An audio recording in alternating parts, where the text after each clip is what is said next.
Good day, everyone. I'm Bob Ackerman, the editor-in-chief of Signal Magazine, and I'd like to welcome you to our Signal Media webinar titled Protecting Critical Communication and Collaboration in Highly Contested Environments. In today's webinar, which is sponsored by SpiderOak, three distinguished experts will discuss how adversaries are hard at work exploiting our information systems and what can be done to neutralize their efforts. Now, those of you who have participated in past Signal webinars are familiar with our audience interface. Throughout the presentation, webinar attendees are encouraged to submit questions electronically through the Ask a Question box on the webinar console. When our experts are finished with their presentations, they'll answer as many questions as time permits during this hour-long session. Our three experts are former Undersecretary of Defense for Policy, Dr. James Miller, retired Admiral James A. Sandy Winnefeld, Jr., former NORTHCOM Commander and former Vice Chairman of the Joint Chiefs of Staff, and retired Lieutenant General Ken Tovo, former Commanding General of the U.S. Army Special Operations Command. Gentlemen, welcome. Great to be with you, Bob. Well, without further ado, I'm going to go right into my questions for you so our audience can benefit from your expertise right away. First question I have is, how has our approach to command and control evolved over time, and how has this affected the need for secure communications? Thanks, Bob. I'll take that one. And thanks to our sponsor and to my colleagues, Jim Miller and Ken Tovo. It's really great to see you guys again. And that's a good question to start our session. I do think it makes sense to first ask what all this secure communication is intended to service. And that, of course, is command and control. And the two are inseparably linked. And there really are two broad categories of command and control that I would want to talk about. One is procedural control, and the other is positive control. The former, procedural, in its purest form, essentially means that you tell unit commanders what you're expecting them to accomplish, and then you turn them loose with no direct supervision. The classic case is sending a ship's captain over the horizon in the 19th century, with mission guidance, expecting him to execute it and then report the results when the ship returned, or via some kind of dispatch process while overseas. Positive control in its purest form means centrally controlling every aspect of the mission, including everything from sensing all the way through engagement. And we have migrated from procedural to positive control over the course of 2 centuries, mostly because of advancements in communications. And today we seek to be able to connect everything to everything else and to tightly control everything we do, including a battle. And of course, in the current real world, we actually live in a blend of procedural and positive control, with the gap between the two largely due to a couple of things. One is temporal factors, how fast you can do positive command and control. And the other is span of control. How much stuff are you actually trying to exercise positive command and control over? And our technical efforts are continually aimed at closing those two gaps, the temporal gap and the span of control gap, to gain more positive control. It's just the instinct that we have as a military and as a nation. And there are some advantages to positive control. It can mean greater efficiency and use of resources, a faster pace in battle. However, our increasing dependence on positive control has created a huge vulnerability. When the communications go away or are not to be trusted, the system can rapidly collapse. So that places a real premium on having extremely reliable and extremely secure communications, which we all too often take for granted. As we have seen over the last 20 years of counterinsurgency warfare and counterterrorism, Osama bin Laden was not challenging our communications paths. So it also means challenging those communications very, very robustly when we exercise them in peacetime. Which we are not often want to do. And part of that rehearsal means going all the way to having the ability to revert to procedural control when the communications are not secure. But what we're talking about today, I think, is how do we make those comms secure? And it's a really important topic. If I could just give a quick example to kind of highlight exactly what Sandy's saying. So as a young Green Beret captain in Germany with a Cold War mission, to go behind the lines behind the Iron Curtain to answer requirements and cause havoc. Our model of operating was literally no more than one message a day that was no more than 120 groups of 5 characters. We were like the ultimate Twitter, if you will. And nobody worried about not hearing from you unless you missed 3 days in a row. Fast forward to how we've operated in the last 2 decades. Every element's got multiple computer connections while they're on their fob. When we put a team out in the operating environment, they've got multiple different venues for calling back home.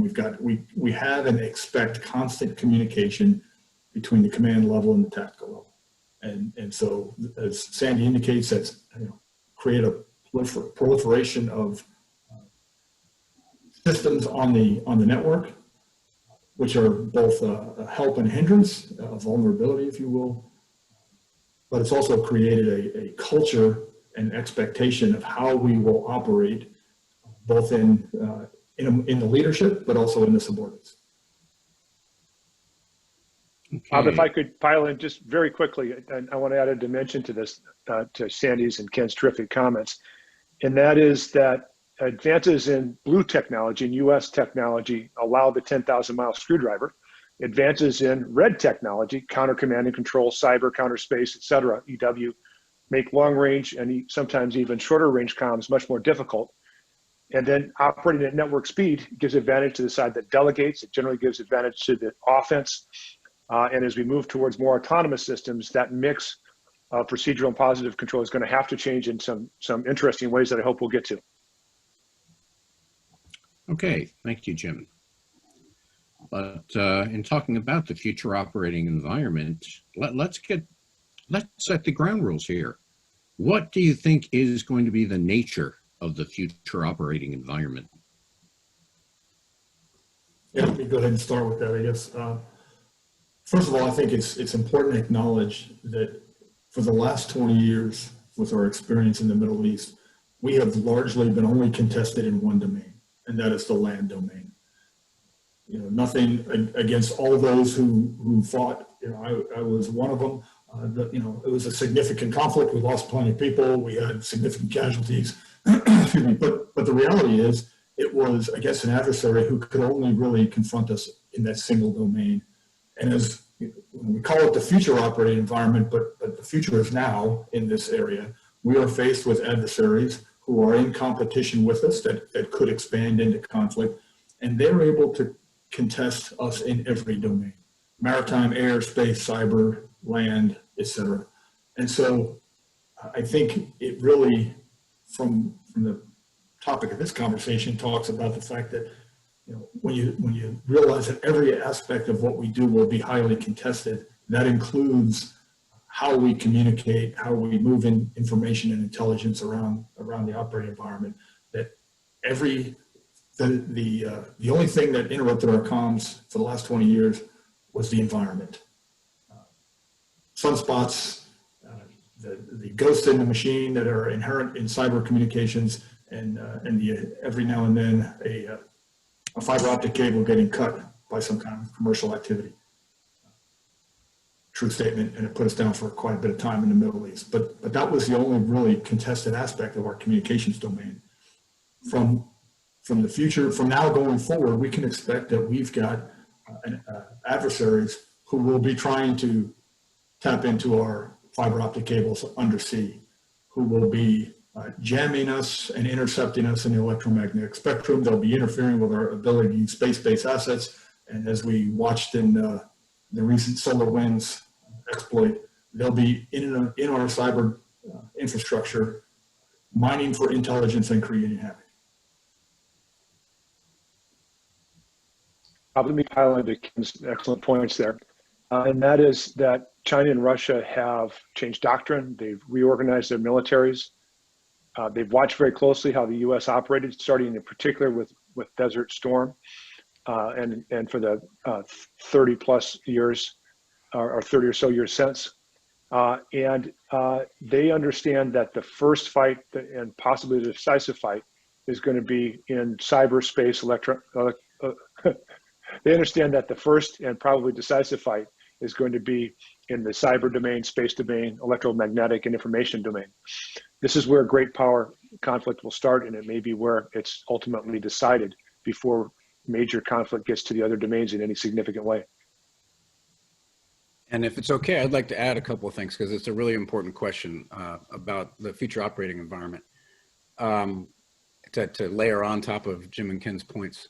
First, I would say that as I mentioned earlier, our adoption of even more positive forms of control is only going to increase our need for secure communications. So arrayed against that threat. For example, the Joint All-Domain Command and Control, or JADC2, which is a true positive control term, if there ever was one, is intended to stitch together weapons, platforms, sensors, communication systems into a seamless, I think they call it an Internet of Military Things. The Air Force is going to make its offering the Advanced Battle Management System, or ABMS.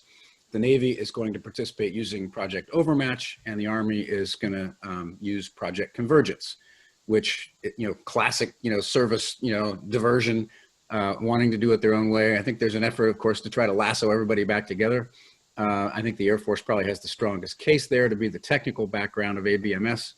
But what the military is really seeking is an intelligent Internet of intelligent military things.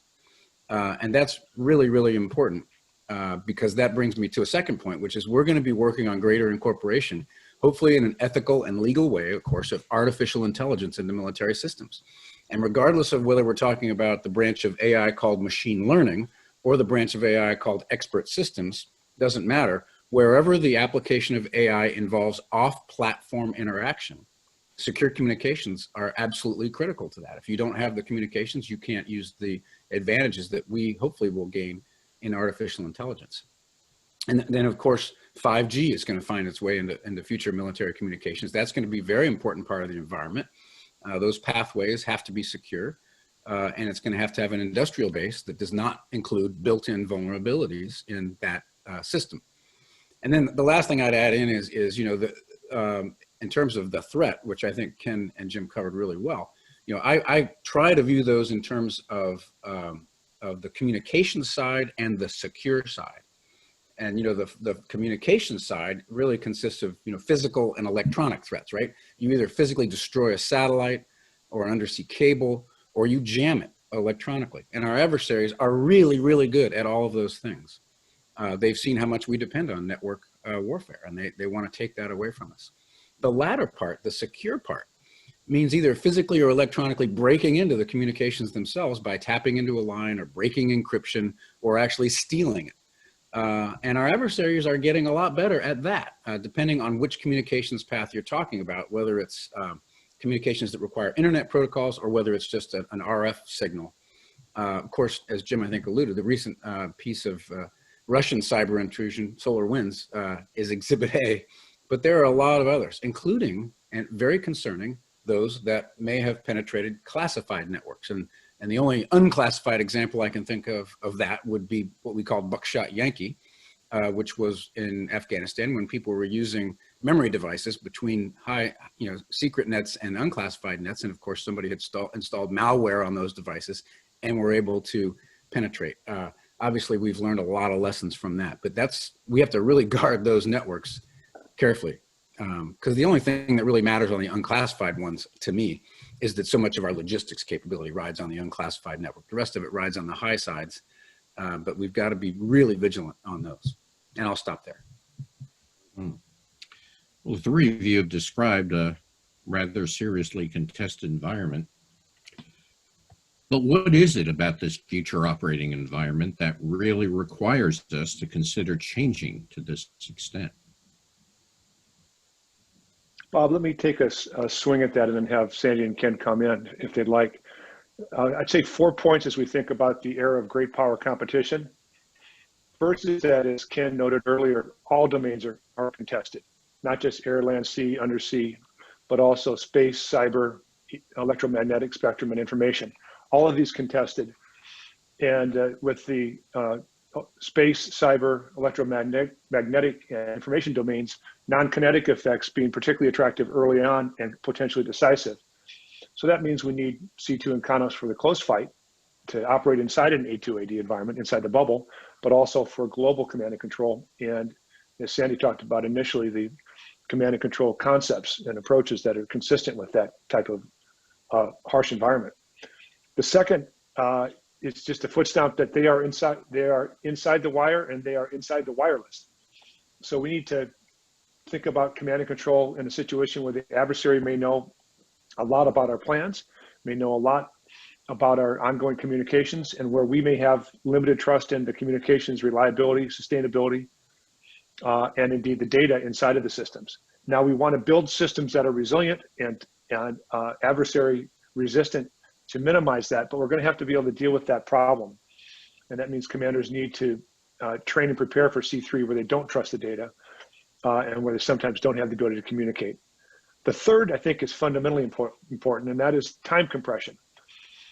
If we do get to a conflict with Russia and China, they will not want a long conflict. They will not want the US to set its forces in the way that it has in many prior operations. So we need effective command and control from hour one of a conflict with a China or a Russia. And because space and cyber are so offense dominant, currently at least, we'll need to fight from hour one to take down their capability to take us down and to infiltrate us. So this is going to be very interesting, very dynamic from the initial moments of a conflict. And fourth, just a foot stomp what Sandy said, the advent of AI and machine learning will allow us to fight faster and better on our networks. We should expect our adversaries, our competitors, China and Russia, to exploit those technologies rapidly and at least as much as we would. So we're in an AI arms race, not just for our economy, but for our military capabilities. And we need to think very clearly through how we're going to command and control there. AI could be a huge help on giving us self-healing networks and resilience and in helping us operate with autonomous systems. But we need to work through those issues and what commanders and policymakers are comfortable with. Yeah, if I could jump in and just add a little bit. And I think one of the other major implications about the future operating environment goes back to kind of this juxtaposition between how the last 2 decades have played out and what great power competition really looks like and what it might look like in conflict. We've been able to fight the last 2 decades largely as a military at war, not a nation at war, with primary effects and actions by the military. But if you look at historically, great power competition involves whole of nation approaches. And so it's great to say that the military networks are, quote, secure. But if the nation has to go to war, and that's the defense industrial base, it's the transportation networks, it's the electric grid, all of those ride on classified systems that have varying levels of vulnerability. And in fact, all based on open source material, are in some cases already very penetrated by some of our adversaries with potentially systems in place or tools in place to interrupt, disrupt, and maybe collapse those systems. So I think in addition to being contested across the domains, we should expect that really the area of conflict will extend back into the continental United States, into our civilian infrastructure, with effects both on the capabilities necessary to put the military effectively into action, but also effects on the population. All who are very, very dependent on commercial infrastructure that is not nearly as secure as the military. Bob, if I may, I want to underscore a couple of things. First, Jim's point about day one is so important because this thing is going to happen really, really fast. It's going to be well inside our own ability to do political command and control, much less military command and control in terms of countering something that an adversary does, and they know it. And I couldn't help but think, as Jim was talking about, when I was a carrier strike group commander, with 5 or 6 ships under my command, including a big aircraft carrier, we'd get underway, let's say for a training exercise on a Monday morning after a great weekend. And maybe by Tuesday afternoon, we'd have our communications squared away. And I was furious about that. I just couldn't believe that we couldn't just turn this thing on and it was up and running, beautifully from the moment we would get underway. Now that was 15 minutes ago, or I'm sorry, 15 years ago. Hopefully we've come a long way since then, but you just can't mess around. You have to be able to turn this thing on and have it work first time, every time, and be extremely reliable. So a couple of other things about maybe what's wrong with how we're doing this right now. Again, back to the dependence on positive centralized command and control. That has grown over time. And as it has grown as a philosophy, so has our communications infrastructure grown the same way. We're very heavily dependent on key centralized communications nodes in addition to command and control nodes, which introduces a degree of brittleness as a key vulnerability. And as Jim alluded, fortunately, the military is beginning to look at the fact that it can retain some measure of positive control, but with a different approach to communications that uses relatively survivable multiple nodes empowered by AI that can talk to each other directly and can patch themselves and find, almost like the internet does, find new ways around a challenge that the adversary may have presented. We have got to pursue that. It's the only way we're going to be able to make some of these more modern command and control philosophies work. As Ken alluded, fighting against fairly unsophisticated adversaries, the availability of secure communications is something about which we've become very complacent, and we have got to purge that from our entire structure from day one. Again, as Jim alluded, you've got to be ready to have all that stuff go away. And then I would also say that we have come to rely on fairly bulky and expensive cryptological capability. That's vulnerable to the man in the middle, namely an insider threat. We saw what has happened over history where people have compromised encryption, and we can't afford to have that. There are ways around it. Blockchain encryption, for example, which I know our sponsor SpiderOak is exploring, but there are, whatever you can do in order to make that encryption simpler, cheaper, more reliable, and less vulnerable to an insider threat is something we really do need to pursue. And I'll leave it at that. Well, Sandy, you've just gone into discussing what's wrong with how we communicate now. I'd like to expand that. Really, what is wrong with how we communicate now? And frankly, if we fix that, if we change, won't our enemies just adjust to that change and do something different?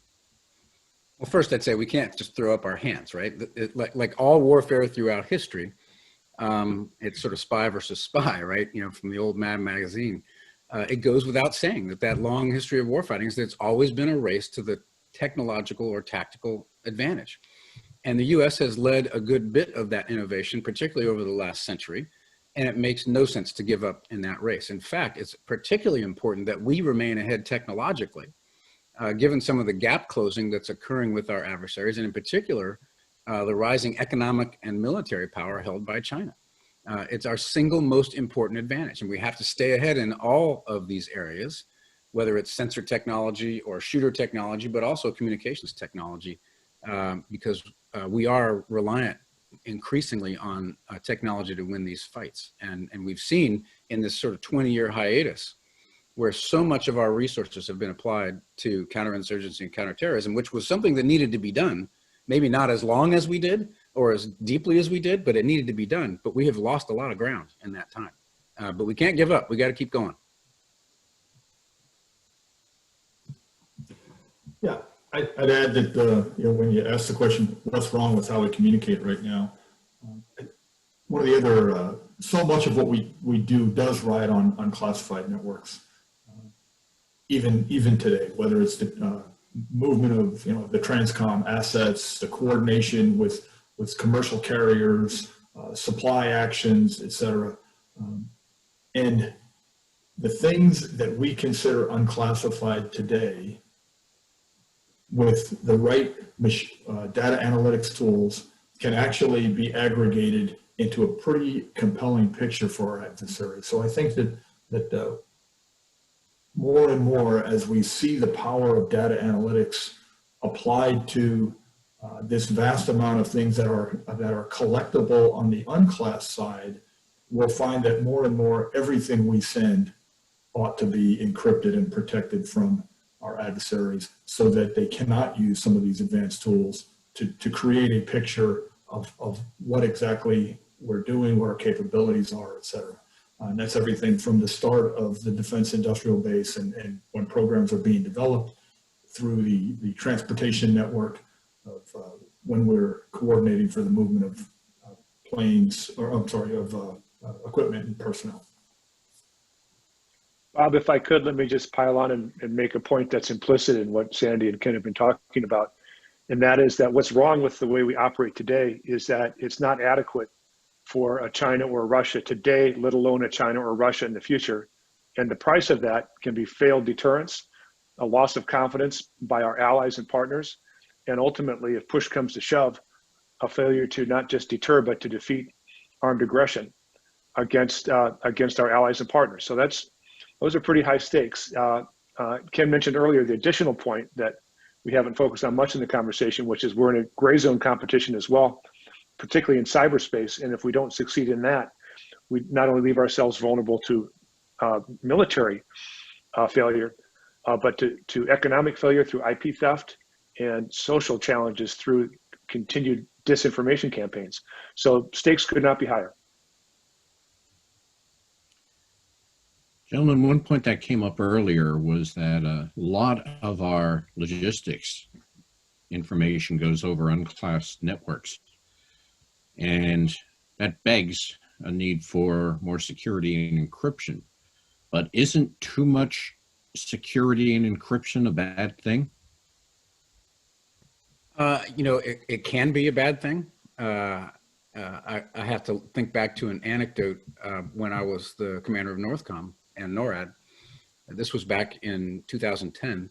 It wasn't that long in the wake of 9/11. And one of the things that we routinely practiced was the horrible decision that I or somebody in my command might have to make to shoot down an airliner. And so these were very robust exercises. Obviously dependent on communications, because I wouldn't be sitting around my office, at 8 o'clock at night necessarily. And they were intentionally, those exercises were done at times that were inconvenient for me and for others in order to really ring that out to see if we could get this decision made. And so I would be on something called the red switch or some other communications node that was ostensibly secure, and it didn't always work. Unfortunately, that's life. And so the panic in the headquarters initially, when I first started doing this, was, oh my God, we got to find a way to get the boss on the line and secure. This thing's not working. And I told him, look, it's okay to call me on my cell phone and have this decision conference on the cell phone, because again, I don't think Osama bin Laden is listening to us right now. He doesn't even know what's going on with this terrorist. He just knows that the guy's out there trying to take down an airliner. It's okay to do this in an unclassified way. So I think you have to be willing to have graceful degradation in a way. And of course, the enemy would love to force you into that graceful degradation, but you've got to be able to have it there. And you can extend that to even more important decisions. Think about a nuclear decision conference with the president, who's probably on the move while he's trying to make this decision because he's trying to get out of harm's way. Those are very difficult communications to establish, and we've got to be able to make sure that we've got that graceful degradation there to help the most important decision a human being will ever make. So the point is, though, to try to have exceptional security along with exceptional reliability, but that's easier said than done. Just add a quick point to Sandy's comments on this, and that is, as we think about data storage that has a long shelf life, whether it's intelligence or information about weapon systems, we're going to have to rely heavily on encryption, but also understand that once they get through the fence, there's still a fight to be had. There's a fight of active cyber defense, of attempting to push them into tar pits, attempting to taint the information that they take so that they don't understand it. So in the long term, fight for information and insight about military capabilities, military operations, and so on. It's not just a perimeter fight. It's an interior fight as well. And we need to go back, as U.S. Cybercom reportedly did in the 2018 and 2020 elections, and take down infrastructure that's going against us. And that will be a critical part of how we defend that data in networks. And then the second point is, to broaden Sandy's comment, if something is critically important tactically, forces are going to have to take a risk to get that information pushed. If it's more important that it get there and get there fast than it is that an adversary find out about it, any mode of communication will do. Okay. Gentlemen, let's switch to coalition operations. Most people agree that if there are any future conflicts that we must face, that we'll be doing it as part of a coalition. How much does the United States need to consider secure collaboration with our allies or part-time partners? Bob, let me lead off on that one. Obviously, we need to devote a lot of attention to secure communications with our close allies and partners, particularly so when we want our allies and partners to pick up more of the burden for defending themselves, as is the case today, as I believe will continue to be the case in the Biden administration. And that starts with having communications that are secure and resilient enough to be effective in deterring Chinese or Russian aggression, and then secure and effective enough to operate in that context. That is a tall order for the United States, and even tougher for our allies and partners. I think that most of our allies and partners can't afford to try to compete with China or Russia, not just on military spending, but on the advanced technologies. And that means that there's a key role for the United States to be the critical comms provider, to use that role of providing command and control networks and capabilities as part of the glue that holds together our alliances and partnerships. And just to finish by saying, this is obviously a very tough problem, because we have to expect that our adversaries' networks are at least as penetrated as ours will be. And so it will mean working with allies and partners on new command and control concepts, on new capabilities, and having a diversity of systems, Sandy referred to, and being prepared to operate on corrupted systems and on wartime modes. There is just a tremendous amount of work to be done, and it's critical that we work with our allies on a big piece of it. You know, there's nobody more qualified to talk about this than a former Undersecretary of Defense for Policy, but I will pile on a little bit. You know, allies and partners are part and parcel of what we do. Only in the most extraordinary circumstances would we consider fighting alone. Not only because of the moral underpinning a coalition provides, but also because of the very real capabilities that our allies bring to the fight. Therefore, we have to be able to communicate with them and do so securely, and do so at the strategic, operational, and tactical levels. And it gets harder and harder as you go down that chain, just because it's so complex. I was encouraged that the agreement that the Army and the Air Force signed late last year on JADC2 included the term CJADC2, which is Coalition Joint All Domain Command and Control, with that word coalition up front. It remains to be seen how far that goes and whether it actually turns into something, but I think it's a really important statement. And we do have a long way to go. I'll give you an example. We're selling the Japanese some great ballistic missile defense radars and co-developing the SM-3 Block 2 missile with them, but it's worth asking how well we're actually communicating operationally between their ballistic missile defense capability and our ballistic missile defense capability in theater. I'm not sure that we would be necessarily pleased with that answer right now, although I wouldn't be able to dig into any classified details. Ken, you got anything on this?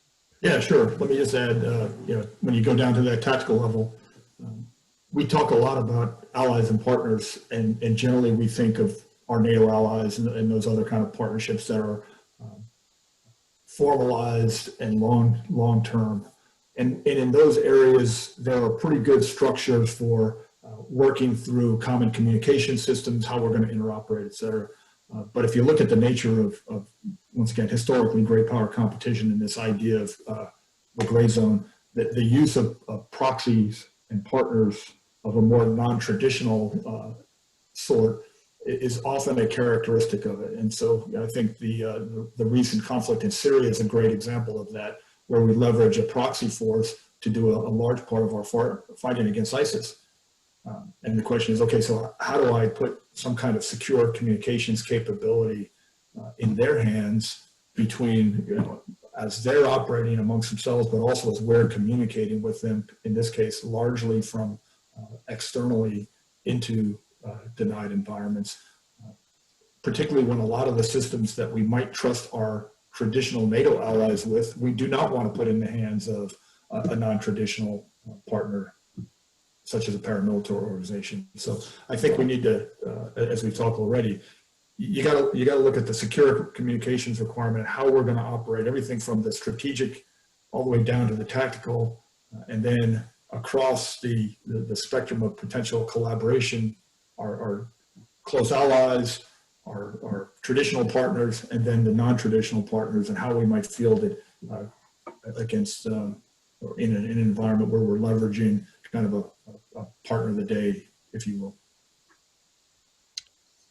Gentlemen, please allow me to ask my own follow-up to that. We're talking about bringing in new commercial technologies down to the barest tactical level to help our forces counter whatever threats are out there. And these commercial technologies will have to be made secure, of course. Is that a greater challenge to provide secure commercial technology communication with our allies and partners? Or might that actually be easier because they have some degree of familiarity with that commercial technology? What's your thought on that? I think it's all about software. The advantage of doing it that way is the hardware is very common, but you've got to get the right software to include encryption methods into that that are user-friendly, secure, not bulky, that sort of thing. That to me, that's really. I think there's an advantage there, but you got to be able to get the right software. I'll just add on to Sandy's excellent point that as we think about adding commercial technologies, if you add a portfolio rather than a single element, then you're adding diversity to the challenge that the adversary faces, as well as multiple opportunities for our allies to tie in. So thinking about that diverse portfolio rather than a single thread solution, I think is going to be fundamental.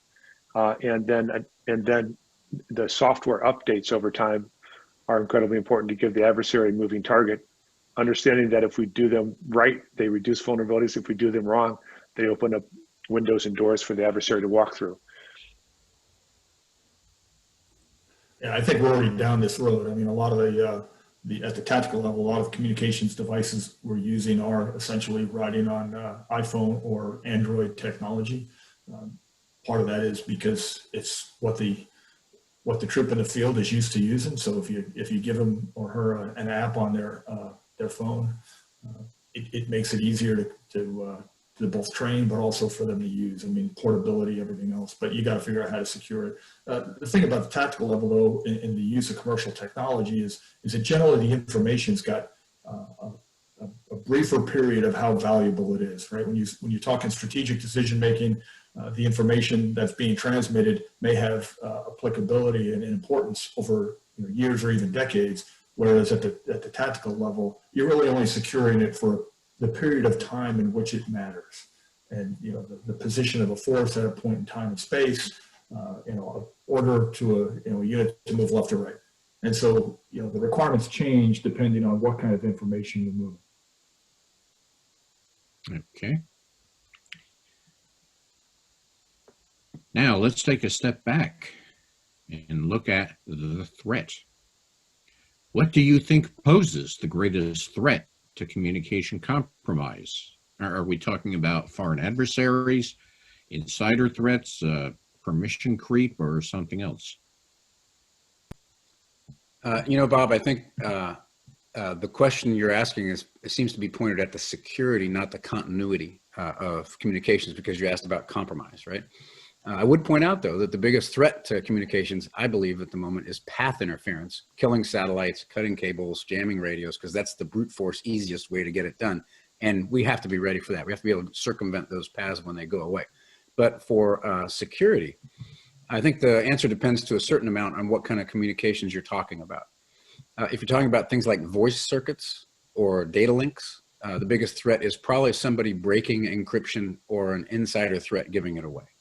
The former, breaking encryption, is really hard, and it's especially hard in a time-friendly way, but it's not impossible. And the big unknown out there is whether quantum computing is going to enter the equation where it could actually do something like that very quickly. We're not even close, I don't think, to doing that, but it's on the horizon. So the question is going to be maintaining those, the security of those links in a fast-paced, complicated communications environment. If you're talking about the cyber part of communications, the biggest threat to me, or in my opinion, is our own people. And that is people who are both willing and unwitting, or non-willful. So willful people like Edward Snowden or previously John Walker, and others were able in their own way to betray their country. And we can't get complacent about that. There's probably somebody out there doing it right now. But the sort of unwitting, unwillful people are also a problem. As I left military service in 2015, I was very embarrassed that a threat that was most likely the Russians had penetrated our network on the Joint Staff, because 2 out of a couple of thousand people, 2 had clicked on a spear phishing email. And it took, I think, them about a month to clean up that unclassified network. And at the time, and again, this was 5 years ago, at the time, almost 100% of penetrations of DoD networks that were successful were directly attributable to human error, either by a user clicking on a spear phishing email, as I just mentioned, or an administrator not keeping a network up to date through patches, or by somebody sticking a media into a computer where they weren't supposed to, or by leadership willing to compromise security for expediency. And I don't know that much has changed since then. So I think we found the enemy, and it is us. And if you look at the SolarWinds people incident, I think there's a good measure of human error wrapped up in that. So if we can get at that, and we have an instinct as Americans, as technologists, to want to solve everything with the technical solutions to take human error out of the equation. That is not possible. You should certainly try everything you can, but I would say training is a monstrous lever that we have, and accountability and follow-up when mistakes are made to try to close as many of those loopholes as possible. And I would point to nothing other than the Navy nuclear propulsion program as a really good example of how they have worked so hard to get rid of human error, because they know that no system is impervious to a mistake. And so I would, big stump there for human performance in communication security. If I can, Bob, let me pile on to Sandy's point. I think it's absolutely right that the biggest challenge is us. One of those dimensions is humans who are involved in network operations and so forth. My suggestion there, and I think Sandy agrees, is take as much as possible out of the hands of human decision makers about clicking on links and other such things. So you don't have a situation where 0.1% failure rate of human decisions results in failure. But that means even a higher level of training for those who do have the keys to the kingdom, if you will.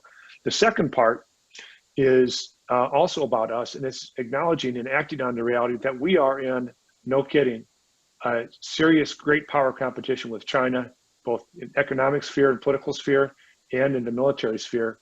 And they are taking it very seriously, and they are taking actions to prepare themselves to steal our intellectual property, understand our military secrets, and prepare to be successful in military operations, predominantly through the information, including cyber and space domains. And we need to take that seriously, both in improving our defensive posture and in preparing offensive actions, and in being able to operate in a degraded environment. And that means, no more start over, do over on exercises when you get your networks taken down.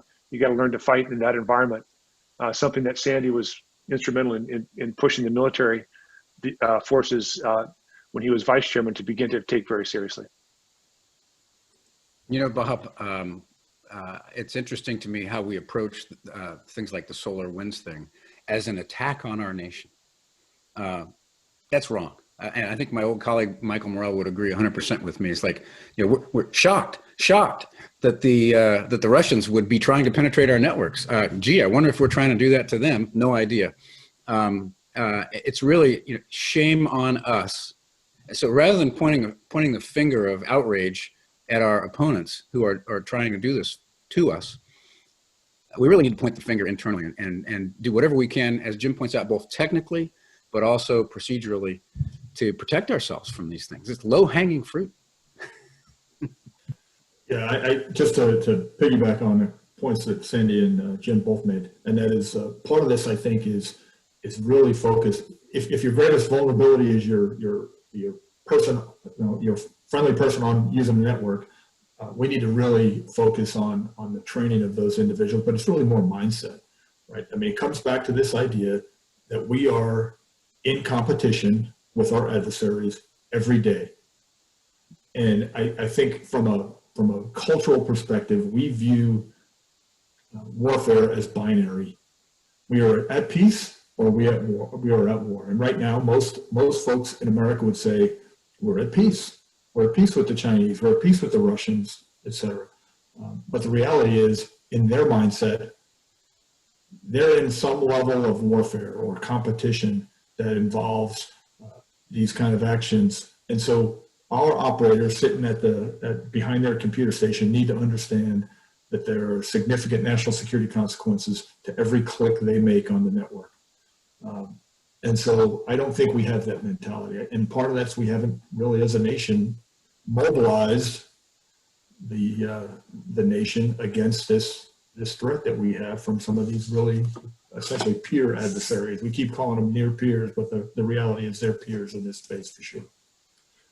The other thing is anytime we have a system that relies on 100% human behavior, it's going to disappoint us. And so I think the other part of this is we need to acknowledge that we are going to have individuals who click on the wrong thing, or we are going to have insider threats. And so we just need to continue to work the technology to both limit the ability of any one individual to damage the system or to provide information if they're doing it willfully. But the other part is to have those systems that are identifying in more in real time when a problem has been created.